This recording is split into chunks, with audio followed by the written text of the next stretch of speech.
tutakwenda kujenga uwanja. Kwa hiyo kuna mashirikiano hapo yanaingiwa kati ya club na kampuni. Kwa hiyo automatic jambo hili linahusisha pia sheria, viongozi wetu kupata uelewa wa kisheria sasa kwenye mashirikiano haya. Lakini jambo la pili kwenye mahusiano haya kati ya klabu ya Young Africans na GSM Tanzania Limited ni biashara. Kuna biashara hapo inakwenda kuingia kwenye mahusiano haya mawili, kwa maana ya klabu yetu ya Young Africans Sports Club na GSM Tanzania wanayokuja kujenga uwanja. Kuna biashara hapo itakwenda kuingia. Kwa hiyo kuna vitu viwili hapo. Kuna sheria kwa maana ya kufahamu sasa modality ya kisheria ya mahusiano haya kati ya klabu hii ya Yanga na kampuni ya GSM. Tunawekaje hiyo kisheria? Modality gani ni nzuri kuliendea hili jambo?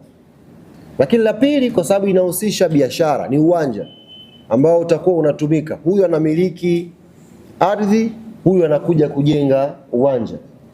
Haya mahusiano kwenye biashara yanakuwa na muongozo gani? Kwa kutambua hilo na kwa kuthamini uweledi, uwazi wa klabu yetu Young African Sports Club kwenye mkutano huu kabla haujafanyika, yani kabla pande hizi hazijakutana, kamati tendaji ya klabu ya Young Africans ilitengeneza kamati maalum ya kuliendea hili jambo sasa la uwanja wetu wa klabu yetu Young Africans. Na kamati hii itakuwa chini ya rais wa klabu yetu kwa maana ya Engineer Hersi Ali Said, ndio atakuwa mwenyekiti wa hiyo kamati. Wajumbe wote wa kamati tendaji wanaingia pia kuwa wajumbe wa kamati hiyo ambayo itatoka hapa kwenda kukutana na kampuni ya GSM Tanzania Limited. Lakini kwa kuzingatia fakta mbili ambazo nimwadokeza awali, kwa maana ya mlengo wa kisheria kwenye mahusiano haya na mlengo wa kibiashara, wako wajumbe wawili ambao kamati tendaji ya klabu yetu Young Africans imewaongeza kwenye kamati hii. Jumbe namba moja ni mwanasheria msomi, mzoefu na mbobevu Alex Mgongolo, ambaye ameongezwa pia kwenye kamati hii na specific anakuja kutoa ushauri wa kisheria kwa viongozi wetu wa klabu ya Young Africans, aina gani ya mahusiano ya kisheria kwenye mikataba tunatakiwa tusign na GSM Tanzania Limited.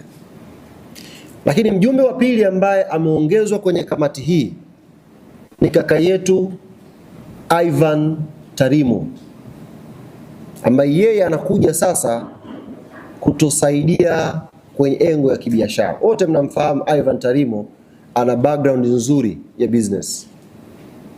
Kwa yeye ameongezwa kuja kutusaidia kwenye engo ya pili. Engo ya kwanza ya kisheria, watu ambao watakuja kuleta ushauri kwa viongozi wetu, ameongezwa hapa Alex Mgongolwa. Lakini kwenye upande wa biashara sasa, mtazamo wa kibiashara kwenye mahusiano haya, ameongezwa kaka yetu Ivan Tarimo. Hiyo ndiyo kamati iliyoundwa na kamati tendaji ya klabu yetu Young Africans kushughulikia jambo hili la uwanja. Mwenyekiti wake atakuwa rais wa club Engineer Hersi Ali Said.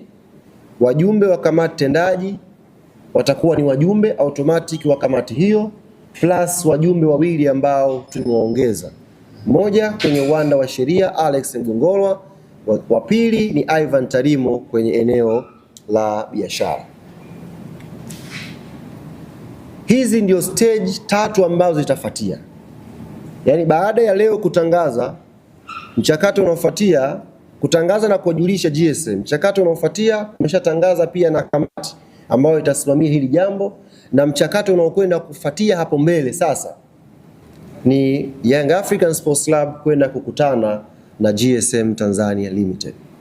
Ziko stage mbali za kuliendea hili jambo. Na mimi sitaki kumaliza uhondo wote leo. Nataka twende hatua kwa hatua.